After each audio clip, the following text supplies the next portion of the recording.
अब है acid base and salt, जो केमिस्ट्री का आपका सेकंड चैप्टर है। वैसे एसिड बेस और सॉल्ट की अपनी कोई डिफिनेशन नहीं होती है, ये आर्नियस के द्वारा एक एक्सप्रेशन व्यक्त किया गया है, उसी के आधार पर इसका डिफिनेशन दिया जाता है। जैसे कि एसिड का मतलब है, एसिड हो या बेस, जब तक वो वाटर में डिजोल्व नहीं होता है तब तक वो अपना नेचर शो नहीं करता। A substance which dissolves in water to release hydrogen ion is called an acid। ठीक है। और इसमें भी चार टाइप के होते हैं। एक तो स्ट्रॉन्ग, यानी मोर रिलीज मोर हाइड्रोजन आयन, तो वो हो जाएगा स्ट्रॉन्ग। और रिलीज लेस हाइड्रोजन आयन, तो वो हो जाएगा। वैसे इनऑर्गेनिक ऑर्गेनिक जितने होते हैं, जैसे मान लीजिए एसिटिक एसिड, ये सब जनरली तौर पर वीक हो। और स्ट्रॉन्ग में जैसे HCl आ गया, H2SO4 आ गया, ये सब कथी हो स्ट्रॉन्ग। और डाइल्यूट और कॉन्सेंट्रेट, डाइल्यूट का मतलब होगा कि वाटर में अगर आप एसिड मिला रहे हैं और एसिड कम हो जाए और वाटर ज्यादा हो तो वो कहलाएगा डाइल्यूट।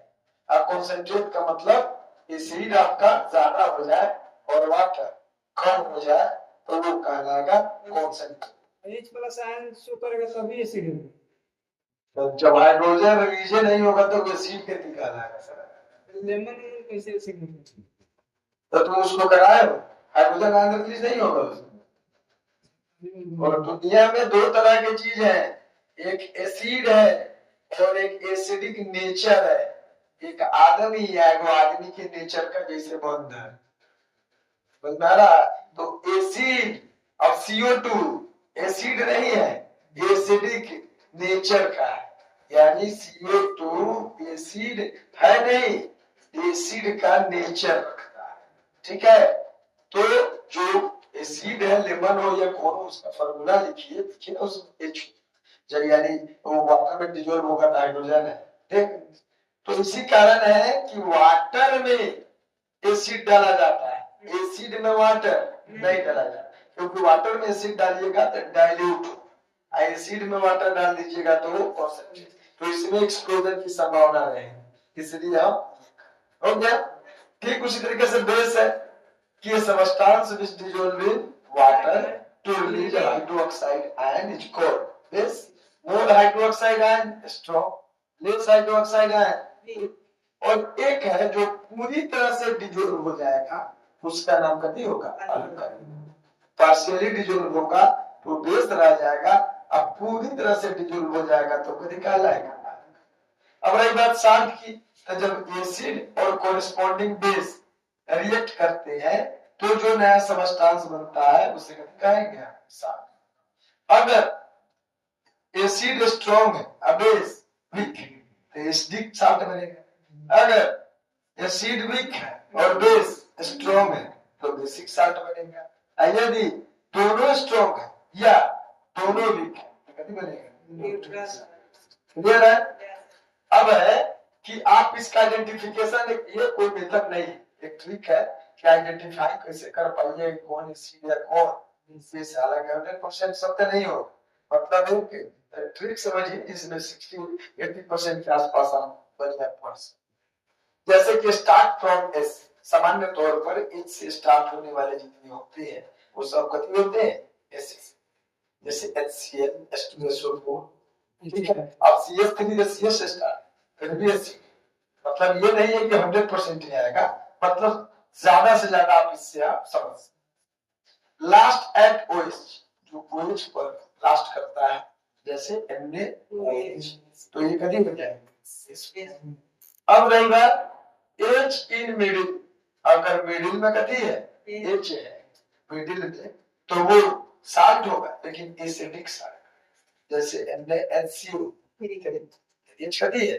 बीच में, तो वो एसिडिक। अगर बीच में कौन आ गया? एसिडिक, NaPbOH, तो कथी हो? एसिडिक। और जिसमें न H है ना, यानी देख लीजिए ना H ना OH, जैसे NaCl, कथी हो गया? हो गया। ये आइडेंटिफिकेशन है और ये डेफिनेशन की आधार पर है। ऐसे देख के जैसे हमने कहा कि भाई CaHCO3 का होल्ड हो गया, मान लीजिए। अब देख के वो चीज आपके पास है नहीं, देख के पहचानना है, नहीं देख के पहचानना है कि ये सीधे की बेस है कि साल कहता कौन साल। तो कम से कम चीज हम देखे नहीं है, फिर भी इस नियम से ये पहचान कर सकते हैं कि बीच में एच मतलब वो एसिडिक। तो इस आइडेंटिफिकेशन से इतना आपको फायदा हो गया कि आप जो चीज देखे नहीं है लाइफ में उसको भी पहचान बिना चीख भी नहीं रहे ना। जो सामान नहीं आपके पास करना, सामान देख रहे हैं और मैं उसे देखे फिर भी पहचान ले रहे हैं कि ये एसिडिक है। तो ये पहचानने का तरीका है। अब इसके अलावा कुछ है नहीं। अब आपको पढ़ना है कि एसिड का गुण याद रखना पड़ेगा, यानी properties of acid, properties of base, properties of salt, ये अलग पढ़ना होगा। और एक दिन और पढ़ना होगा इंडिकेट। ठीक है, तो पहले कल आप ये पूरा समझ कर आइए, उसके बाद याद कर लीजिएगा properties of acid, properties of base और प्रॉपर्टीज ऑफ साल्ट। ये जब याद करके आइएगा तो एक दिन पढ़ाएंगे इंडिकेटर, और इंडिकेटर में भी कमी है नेचुरल नहीं सिंथेटिक, olfactory और यूनिवर्स।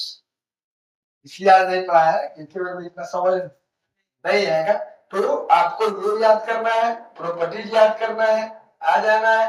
अब भाई केवल इंडिकेटर पढ़ा देंगे, आपका ये chapter acid base salt complete हो गया।